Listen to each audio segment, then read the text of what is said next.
Hai semua, pernah tak terfikir macam mana rupa sebuah manual kehidupan yang dah 100% lengkap? Hari ni kita nak sembang pasal satu naskah agung yang memang luar biasa mendalam, Surah Al-Ma'idah. Menerusi kupasan terperinci daripada tafsir Ibn Kathir, kita akan tengok macam mana surah Madaniyah yang ada 120 ayat ni sebenarnya bukan teks biasa-biasa, tahu tak? Ia ibarat tiang terakhir, satu penyempurnaan mutlak untuk syariat Islam. Jom kita rungkai macam mana surah ni sentuh semua benda, dari sekecil-kecil janji sampailah ke mukjizat besar dari langit. Cuba bayangkan situasi ni sejenak. Anda berada di tengah-tengah padang Arafah, cuaca panas, bersama puluhan ribu umat Islam yang lain sewaktu haji terakhir baginda Nabi Muhammad SAW. Tiba-tiba, pengisytiharan ni turun. Ayat ketiga ni bukan calang-calang ayat ya. Imam Ibn Kathir tegaskan, inilah cop mohor tanda agama ni dah lengkap 100%. Ia adalah kemuncak kepada titik peluh dan misi seorang Rasul. Hebat kan? Untuk pastikan kita tak terlepas poin-poin penting, kupasan kita ni dipecahkan kepada 5 tema utama.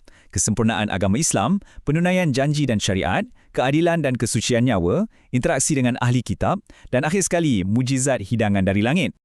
Kita masuk bahagian pertama, kesempurnaan agama Islam, nikmat teragung. Tahu tak apa impak terbesar lepas ayat 3 ni turun? Boom! Tiada lagi hukum halal dan haram baharu disyariatkan. Titik. Maksudnya kat sini, sistem moral, akidah dan undang-undang yang kita ada ni dah kebal dan tahan diuji zaman. Segala panduan yang kita perlukan untuk jalan hidup, semuanya dah sedia ada, lengkap sempurna, tak perlu nak tambah-tambah atau ubah suaidah. Bahagian kedua, penunaian janji dan syariat, ikatan yang kita pelihara. Sekarang, apa yang betul-betul menarik pasal ayat pertama surah ni ialah konsep Al-Uqud. Ia ibarat satu perjanjian serampang dua mata. Di satu sisi, ia mengikat kerohanian kita dengan Allah, macam kita patuh syariat dan jaga halal haram. Tapi di sisi lain pula, benda ni terpakai secara langsung dalam urusan harian kita sesama manusia. Dari komitmen besar macam akad nikah, sampailah ke transaksi biasa macam beli nasi lemak kat warung. Pendek kata, agama ajar kita supaya tunaikan janji dan kena sentiasa jujur.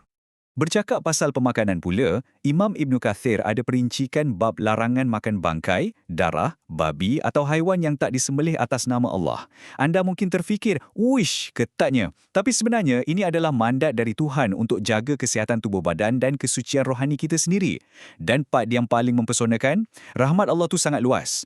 Kalau anda terperangkap dalam situasi darurat antara hidup dan mati, Islam benarkan kita makan benda yang haram tu sekadar untuk teruskan hidup. Nampak tak? Syariat ni sangat rasional dan tak menyusahkan. Beralih pada ayat ke-6. Ayat ni tunjukkan langkah demi langkah yang sangat spesifik untuk bersuci. Bermula dengan wuduk sebagai asas, lepas tu mandi wajib kalau berhadas besar. Tapi, keindahan syariat Islam ni paling terserlah pada kaedah ketiga, tayammum. Bayangkan anda kat satu tempat yang memang kering kontang, tak ada air. Islam tak suruh anda seksa diri tau. Ambil saja debu tanah yang suci dan tepuk. Selesai. Inilah namanya rukhsah, kelonggaran yang cukup-cukup memudahkan hidup kita. Dan syariat kita tak terhenti kat bab ibadah je. Surah ni juga sentuh bab perundangan jenayah yang lebih berat. Bila kita baca pasal hukuman tegas untuk kes curi atau rompak, kita kena faham konteks sebenar. Berdasarkan tafsiran Ibn Kathir, hukuman ni semua bukan sekadar nak menghukum membabi buta. Sama sekali tidak. Ia adalah satu mekanisme keadilan. Matlamat utamanya satu je, nak lindungi harta benda, nyawa dan pastikan seluruh masyarakat boleh rasa selamat dan aman. Kita teruskan ke bahagian ketiga, keadilan dan kesucian nyawa, tragedi pertama. Di sini, surah ni bawa kita flashback jauh ke sejarah paling awal manusia, iaitu kisah dua anak Nabi Adam, Qabil dan Habil. Tahu tak apa punca utama berlakunya pembunuhan yang pertama dalam sejarah dunia? Jawapannya pendek je, hasad dengki. Ya, sifat cemburu buta itulah yang buat manusia sanggup bertindak kejam dan langgar arahan Tuhan. Ia jadi satu amaran keras untuk kita hari ini. Betapa bahayanya bila kita biarkan emosi hitam mengawal akal yang waras.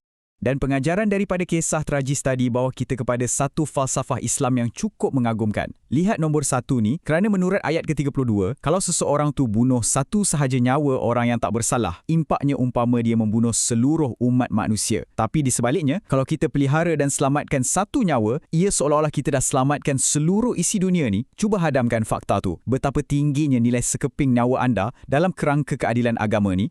Beralih ke bahagian keempat, interaksi dengan ahli kitab, teologi dan masyarakat. Sebagai agama yang universal, Islam dah siap-siap letak garis panduan macam mana kita nak bergaul dengan penganut agama lain. Dan kupasan Ibnu Kathir bab ni sangat-sangat seimbang. Kalau kita tengok dari sudut akidah, memang ada sempadan yang sangat ketat. Islam menolak sepenuhnya konsep Trinity dan kita dilarang jadikan golongan yang perlekehkan agama sebagai teman rapat pelindung. Tapi, dari sudut sosial, kemasyarakatan, kelonggaran diberikan. Kita dibenarkan kongsi makan sembelihan mereka, malah lelaki Muslim diizinkan berkahwin dengan wanita ahli kitab yang menjaga kehormatan. Nampak tak cantiknya formula ni? Sempadan akidah dijaga rapi, tapi silaturahim bermasyarakat tetap diraikan dengan harmoni. Akhir sekali, bahagian kelima. Mukjizat hidangan dari langit. Tanda kekuasaan ilahi. Ini dia kemuncak sinematik surah ni. Sampaikan nama surah ni sendiri, Al-Ma'idah, diambil secara langsung dari peristiwa ni yang bermaksud hidangan. Dulu, Al-Hawariyun, iaitu pengikut tegar Nabi Isa, pernah minta satu bukti visual yang padu.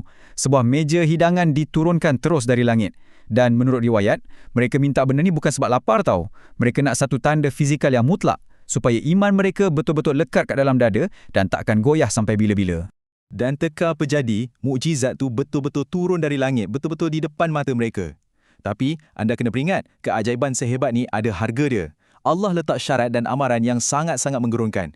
Bila bukti mutlak kekuasaan Tuhan dah terbentang luas macam tu, tak ada lagi ruang untuk main-main atau ragu-ragu. Sesiapa yang masih degil kufur lepas dah tengok benda tu, mereka akan berdepan dengan azab yang tak pernah lagi ditimpakan pada mana-mana makhluk pun. Memang berat. Jadi, sebagai penutup kupasan kita hari ini, saya nak lontarkan satu soalan untuk kita sama-sama renungkan. Melalui tafsir surah Al-Ma'idah ni, kita dah tengok betapa praktikalnya undang-undang Islam, indahnya nilai keadilan, dan macam mana agama ni dah disempurnakan waktu di Padang Arafah dulu.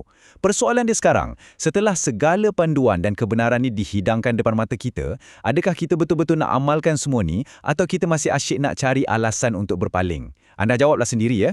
Jangan pernah berhenti mencari ilmu dan jumpa lagi.